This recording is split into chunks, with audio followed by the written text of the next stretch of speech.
Welcome to the Top Advisor Marketing Podcast brought to you by ProudMouth. I'm your host, Matt Halloran.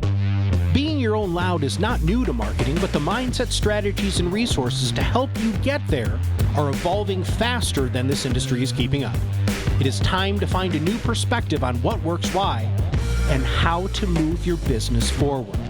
Listen as I interview guests to help you learn from them how to be your own loud. Let's get to the show. Hello and welcome to another Top Advisor Marketing Podcast. LinkedIn messages rarely work with me because usually people who send me messages, they don't research me, they don't have any idea who I am, but somehow this genius that I have on the show today, and I look back at the message, it was a very simple message, got my attention to the point where I immediately wanted him on the show. Now, mind you, there's other reasons for that because he's got 8 books. Wait, how many books?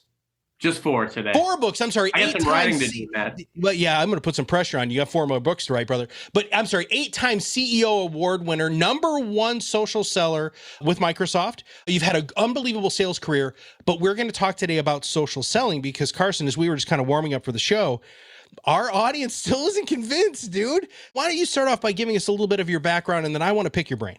Yeah, sure. No, Matt, thanks so much. I really appreciate the opportunity to connect, and I've been following you for some time. So the feeling is mutual. As far as my background, I've been in sales and leadership for the preponderance of my career. I started with AT&T, worked for some small firms in the interim between there and now Microsoft, where I've been for 7.5 years. I was recently promoted to sales director within the past 6 months. I lead a team that works in our health and life sciences business. And I think one of the things that I really want to focus on today, Matt, is on paper, I have really very limited IT solution selling background, no healthcare background, but being able to transcend industries and being able to apply some of these principles that have helped me be successful. All right, brother, you open the door. Tell us the principles. You've got to control the controllables no matter what you're in. I've worked for very small firms. I know it's really easy for people to say, oh, well, he works for Microsoft. That's going to open any door he wants, right? Well, you'd be surprised. It doesn't always. Not everybody wants to talk to Microsoft or AT&T or some of these larger organizations. On the flip side, when you work for a small consulting firm, which is where I cut my teeth on the social selling aspect, you don't have that logo to walk in with. So you very much have to get in by your own merits, by your own experiences. Why should they talk to you? What's a story that you can present to them that's going to be compelling, unique, and make yourself stand out amongst the hundreds, if not thousands of others that are trying to do exactly what you're trying to do? So you can control a few things. One of them is the quality of your messaging. Try to come at it from the pretense of what's going to matter most to them. And this is going to evolve over time. I started doing social when it was an anomaly. Probably a decade ago, I started doing some element of social selling. My process has evolved a lot over the years, and my fundamentals and my philosophies have as well. I've probably gotten to the point now where I can get about a 40 to 45% acceptance rate of reaching out to a new connection because I make it about them. Second, you can control the quantity. You can control the quantity of the outreach that you do. I think one of the differences that I do amongst others, a lot of people understand the value or get the value of social selling, but they may reach out to 3, 5, 10 contacts and call it a day. I'll reach out to hundreds. In fact, one of the most prominent deals that I was able to create in my career, I reached out to over 500 people in an organization in order to develop relationships with influencers and also the influencers of those influencers. And it took about 1.5 years, but we were able to do a very sizable deal between the two organizations, whereas there was really no business between us prior. And then lastly, it's consistency. You don't go out and you water your garden once and then anticipate that it's going to sprout and bear fruit. You've got to water over time. You've got to continue to apply the process and the fundamentals in order to be successful. So I've applied these 3 things in my process and my acumen over time. The last thing I would say is that it has also transformed my personal brand, really being able to I'm just a small town kid from the Midwest United States. There's really no reason on earth why I should be known as the #1 social seller in all of Microsoft, a global company of 160,000 people. But the only reason that that's transpired is some serendipitous things that have happened along the way. I had written a book about a decade ago, and while I haven't sold enough to retire, it got me noticed for certain things. I had a large social following. So when I started promoting some of these things within Microsoft, they took off, and I started becoming noticed for that. I trained others on how to optimize your social selling practice. So it's been the gift that has kept on giving for me. I'm a big believer in social. In fact, I think social selling is just selling. It's using all the tools at your disposal to create relationships and nurture them over time. Now, quality, quantity, consistency, right? We talk a lot about that because there's something called pod fade in our world where people will start and then they stop and they're like, well, that didn't work, and because they didn't really play the long game.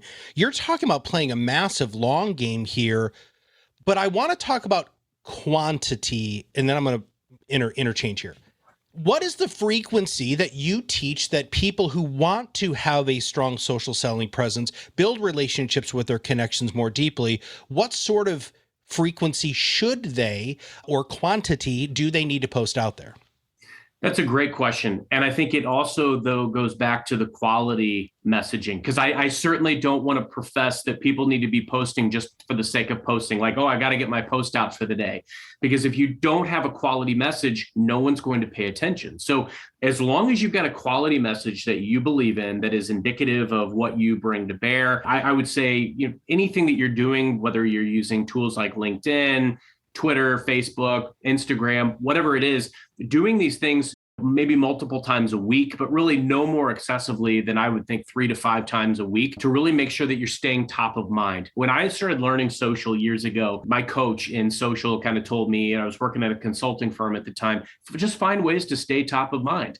Over time, I've built a mechanism. There's a litany of resources. It's kind of like a stock portfolio, Matt. I don't go out and invest in one stock heavily, though if I did, I could probably tell you a couple. But the element of it is I need to invest in a multifaceted portfolio. So I've got the social posts. I also have constructed newsletters that go out to people on an email list that have opted in, of course. I've got webinars that we put together with some of our business partners and some of the specialists that I get the pleasure of working with. We market these directly to those lists. I take in a good swath of industry news so that I can at least be sharing things that are relevant. I see something and I'm like, this is something that jogs the memory from a conversation that we had a week ago, or a post that you made, or whatever it is. Adding the social into social is really what it's all about. So to best answer your question, I think it's going to be indicative of wherever that mechanism kind of takes you. As long as it's a quality message and you're using all of these elements to basically increase your batting average, give yourself a better probability of conversations, that's what it's really all about. I mean, if you're a financial advisor, your goal is to ultimately set up conversations. You're trying to set up conversations, and the tools today will let you target by company, by title. So you can go out and find a lot of these types of folks. But rather than maybe reaching out to 5, 10, 15, 20 people, reach out to hundreds. It gives yourself a better probability of getting these conversations, and then stay top of mind through these passive ways of selling, like posting things that are of interest. I love first degree connecting with people on LinkedIn, using a mechanism, using a personal message, something that I saw within perhaps their profile that resonated, why I would want to connect, why I think I could learn from them. Go in under the pretense of that and trying to add value, and you'll be surprised where it can go. How do you have time for this, man? So one of the objections that I get, because we help financial services professionals create that content, that mindful, high quality, personalized, organic content. And a lot of them will say, well, gosh, man, I just don't have X amount of time. How much time do you spend, let's go per week, on social media to maintain these relationships? Yeah, that's a good question. It's minimal. First off, if you identify that there's a need, like as in you want more business, then you make the time. And I think it's very important to be intentional with scheduling of the time. So I just have non-negotiable time every week that I've carved out to go out and prospect or social sell or whatever that means. And it could be a litany of things, but I typically will schedule probably no more than an hour each week to just go out and look for people that I might want to connect with via LinkedIn, make a first pass at trying to connect with them, and then do follow-ups as they come through. It's not, don't look for ways to, because it's easy to be over encumbered by some of these types of things. But I believe, Matt, strongly that it's really just about having that dedicated non-negotiable time where you're watering your garden per se, where you're hunting, you're also farming, and that's going to be a good complement to your book of business. Think about it. It's the same concept as residuals over time with any type of annuity. If you continue to invest in this element, it's going to yield. And I think that's why it's so important to make sure that you've got that non-negotiable time. But I use probably no more than an hour a week doing some form of prospecting, but it's essential. How has this helped you? The book, Salesman on Fire, by the way, we're going to have links in the show notes for everybody. There's still sales, Carson. What does this do for you in the process of sales from beginning the relationship to closing the business? What has social selling actually done to help you be so damn successful? I can answer that on a day-to-day workflow. And I can also answer that on a myself personally and what it's done for me over the years. And I'll tackle both. The first part, Matt, I think is it is driven more pipeline for my team and I than, I mean, pipeline to the point where people take notice and say, how in the world are you driving more pipeline than anyone else? And it's because, first off, we all are cognizant that just because you drive pipeline in a sales role, you're not going to close all those deals. You need what's called pipeline coverage. You need to make sure that if I want to drive 100% of my number, I may need 200-300% of coverage in order to drive that. You can't leave too many intangibles on the table because you're not going to close all those deals. Things happen. We're in a pandemic. Things are getting pushed. There's a lot of things that go on from that vantage point. So it's driven more pipeline and opportunities than our wildest dreams. Furthermore, what it also creates, Matt, is it by creating this kind of passive touch point, when a customer hears from me or somebody on my team, they're not always hearing like, hey, we need to talk because we need to move the needle on XYZ project. They're hearing, hey, this is something that my organization is doing right now that falls in your industry. Or, hey, here's an opportunity for you to get engaged and do XYZ. Here are some announcements, things of that nature. Here are resources that we can bring to you, value adds that you do nothing for, you pay nothing additional for, those types of things. So they're not always just hearing from us when we want something from them. There's a lot of information share, and that's value that you're adding. So your reputation increases. Those types of things, being able to stay top of mind, bringing people into the fold, building a community around what you're doing with these newsletters, these webinars, this information and value share, that has been exponentially impactful because it has created and nurtured relationships over time that we never would have had otherwise. I can point to probably 16 deals through the course of my time at Microsoft alone that would have never happened if I hadn't met somebody on LinkedIn. And these are multi-millions, hundreds of millions of dollars worth of revenue that have resulted as a part of that. Now, the other element too is the personal brand thing. I worked for AT&T. I had a very successful career years ago, but I was a sales director, led a division, and could have called it a day, right? Everything was great. I found a place in my career where I had to reinvent myself and I had to do something different. And I think a lot of us find that in our career. Social wasn't even a thing when I worked at AT&T. All those years ago. And then LinkedIn came about. Working at, as I mentioned, some small firms and then leading up to Microsoft, it was one of those things where I always tried to bring some of the things that I learned from prior roles into the role that I was in. And so social, I started working at a small consultant firm. I had to meet these C-levels and I had to use something in order to get meetings with them. I started using LinkedIn, and I remember getting very prominent, like local just CEOs to meet with me. And I was kind of shocked, but it was kind of that land grab. I reached out to a lot of people and I took meetings with whomever accepted. And from there, I brought that into Microsoft, and it was a way that nobody had ever done like this before. And so for me, it was like, at first I was looked at as the anomaly, like, what the heck is this guy doing?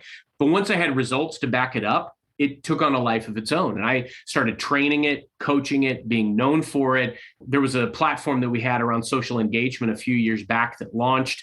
And because of my social following and some of the posts that I was making via LinkedIn, the mind share, the thought leadership, I started getting I was ranked #1 on this platform globally.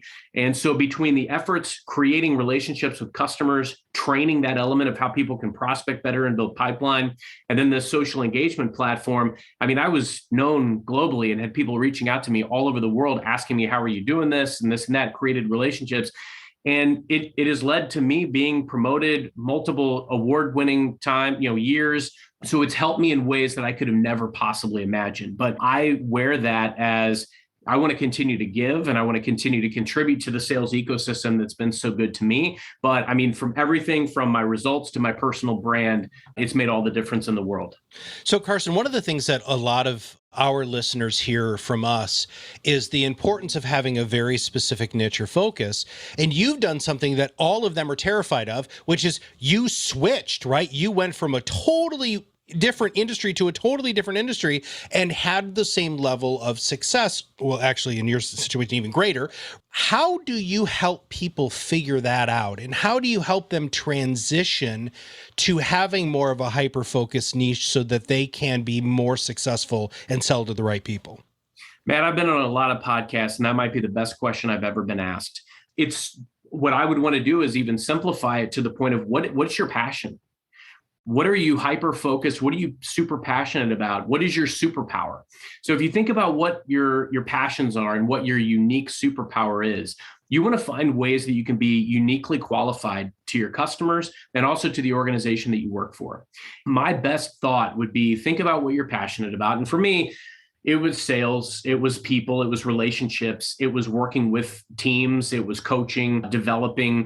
Those are the things that I really, really loved doing. And then on the flip side, what was my unique superpower? It was creating a community around what I was doing. How am I being inclusive, reaching out to folks, bringing them into the fold, trying to just enhance the skills of everybody around me. I do everything I can to try to promote my team, put them in positions to win, empower them to win, find ways that they can amplify what they're doing. Because I think inherently some people think to themselves like, I'm not good at bragging. I'm not good at, self-promotion. It isn't about bragging and self-promotion. It's about making sure that the recipient or the audience of your message understands how valuable you can be to them.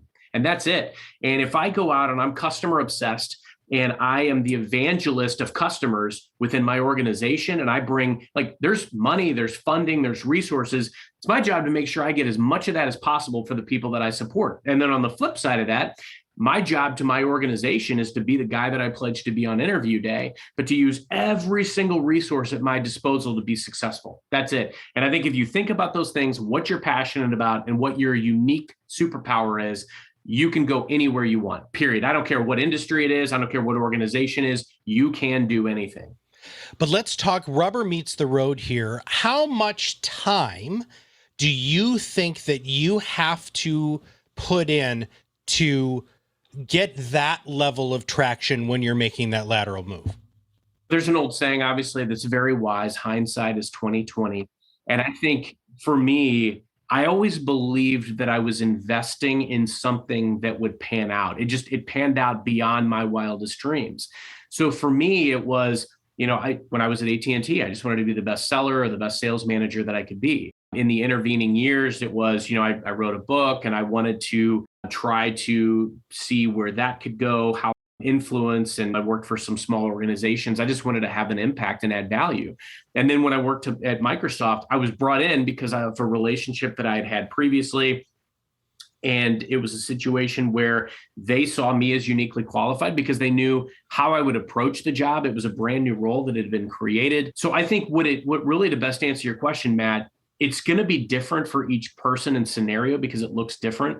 But I believe strongly that if you're investing in your passions and the way that you're going to your unique superpower, you're figuring out ways to leverage that, and you're focusing big on relationships and resources, those are the key elements. I'm a big believer in people and process. If you've got the right people with the right mindset, following the right process that evolves over time based on the playing field and the parameters and the variables at play, you're going to be successful, period. I play the odds. I'm a big believer in trying to understand the probability, but enhance my probability any way that I can. So that answer could be completely different. For me personally, it's always been just investing in what I believe to be the right process, whether at the time my job was as an individual contributor, going out and prospecting, trying to create relationships. I could show you a very tangible path of, Matt, I reached out to 100 people today and 40 of them accepted my first degree connection request. I messaged back those 40 after 3 days, so I didn't seem too opportunistic. And I got a meeting with 10 of them. And this is the message I used. And maybe one day I reach out and nobody responds. So I need to change my messaging a little bit. I could tell you that it's been a learning experience every day over the last 10 years, but it's something that you can put into practice overnight. If I were you, I'd make a list of 5 to 10 people, whether it's in your organization, whether it's clients that you want to meet, make a list of 5 to 10 relationships that your life would benefit from right now. Go get them. There's a lot to unpack there. So I want to go back to something you said earlier, and then I'm going to go to the hit list. So the idea here is that you hunt and farm at the same time. And in our industry, I don't think a lot of people realize that you can actually do both. So I just wanted to clarify that for our audience to have them understand that you should be consistently farming these relationships, because at some point when they are ready, people want to buy from you. They don't want to be sold, right? That's a big thing that we believe here at ProudMouth. But you talked about the hit list. And this is something that, so many years ago when I was in a coaching and consulting company, we used to have our people to make, it was called the Hot 100, right? So these were like the ideal people. If you could land these as your clients, you'd be the greatest financial advisor and you'd have the greatest business ever. And we used to get a lot of resistance to it, Carson. They were like, I'm not just going to do that. And I remember when I made my first hot list, my Hot 100, and I landed some of those people, and I wouldn't have landed them if I didn't have the focus. So I'm assuming you do something like that. So you have laser focus on a niche or niche of people who you want to build relationships with, because they can be potential people that you can add value to their relationship and their life long term. How many do you write down? How quickly do you take them off? And finally, what do you do to celebrate when you land one of these people? Yeah, wow, that's a great series of questions there. And I think, first off, I love the hit list philosophy, because you have to have some direction. You've got to, really hone in on, what am I trying to do? What am I trying to create? And there's a litany of ways that I've done that throughout my career, whether it was, these are top vendors or partners that are selling our services into a certain ecosystem. Great, I want to meet them all. These are customers that we deem have a high propensity to buy based on marketing interaction or whatever it is. Awesome. Give me that entire list. I want to go after every single one of them. In my mind, it's a probability game. So I'm fully cognizant that if I reach out to 100 people, I may only get a few meetings. But I loved your question about celebrating. If I get one meeting out of reaching out to 100 people, that's a success. It's a meeting I didn't have before. And I got to tell you, the biggest deal that I've done in my entire career, it all started on LinkedIn. I met someone, the president of this organization, day 2 in a role that I started years ago. And I was in his office the following week. Now, that's one element, is getting that meeting. But what I did is brought him a copy of my CEO's book, which is sitting right back there on my bookshelf, and highlighted some passages, talked through why I believed that was going to be super imperative to his business. And we just started talking, and they had been thinking about doing something similar to what I had outlined, just not with us.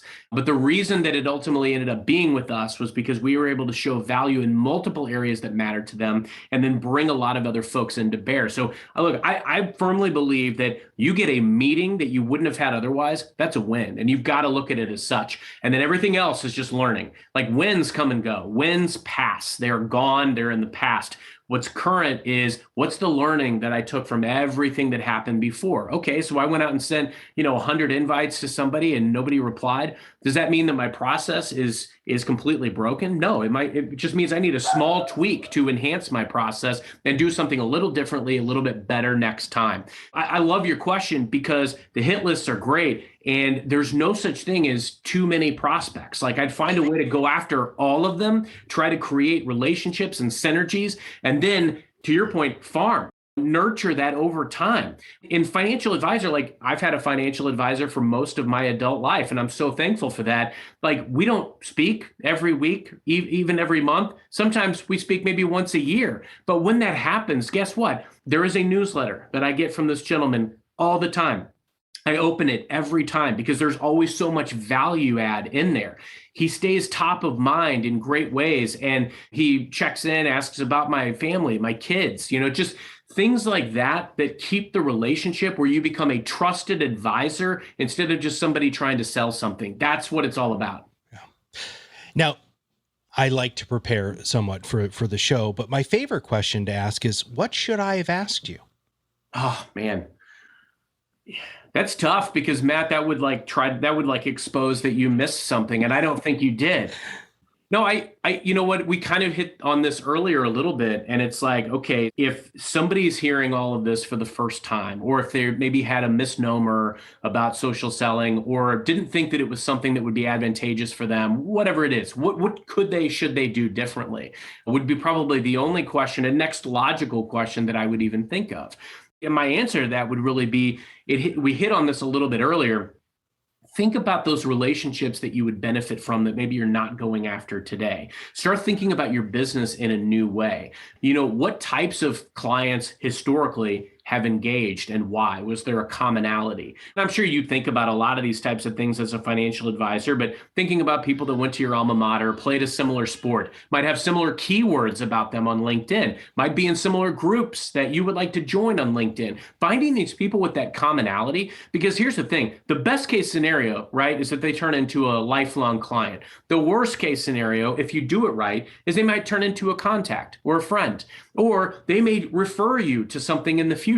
Like, these are the intangibles that we don't think about. They're like the hustle stats and a box score for sports. They're the things that maybe you don't see, but the more relationships you're able to create, maybe somebody sees value in this. I was in a conversation about a month ago where we were talking, and this guy actually said to me, like, man, I really need a financial advisor. Guess what? I introduced him to mine. Absolutely. These are the things that you can't see, these unseen forces. So you can never create too many valuable relationships that might beget referrals that you don't see, or residuals over time, or turn into lifelong clients. So go out and focus on relationships you think that you would benefit from and that would benefit from you, because it's got to be a two-way street. Try to make deposits of value everywhere you can. But think about those relationships that you'd benefit from today and go get them. Now, I'm sure people are going to want to connect with you, man. What is the best way for them to reach out to you? We're going to make sure that we have links to all of your books in the show notes. But if somebody wants to engage you in any way, what is the best way for them to reach out to you? Yeah, and please do. And I really, truly mean that. I love meeting people and just learning from them. That's been the biggest blessing of anything that I've ever done in my entire career has been meeting with people. So please reach out on LinkedIn. I'm very active there. Twitter, my handle is CVHeady007. So C as in Carson, V as in Vincent, my middle name, and then last name 007. Big James Bond fan. Finally have a new movie coming out soon. Yeah. Either one of those would be great, and I look forward to connecting. All right. Well, for all of the James Bond fans out there, Carson and all of us here at ProudMouth, make sure that you take a moment to like, share, and comment on this. Give us a quick review. All of you are listening to this know somebody who needs to listen to this. So just click that share button, share it with the other financial advisor friends, and make sure that they can understand the true power of social selling. So this is Matt Haller, and I'll see you on the other side of the mic very soon. Thanks for listening to the Top Advisor Marketing Podcast, brought to you by ProudMouth. If you want to learn more about how you can be your own loud, visit our website, read our blog posts, attend our educational webinars, and sign up for our new Influence Accelerator Academy, where you too can learn how to truly be an influencer in your space. Have a wonderful day.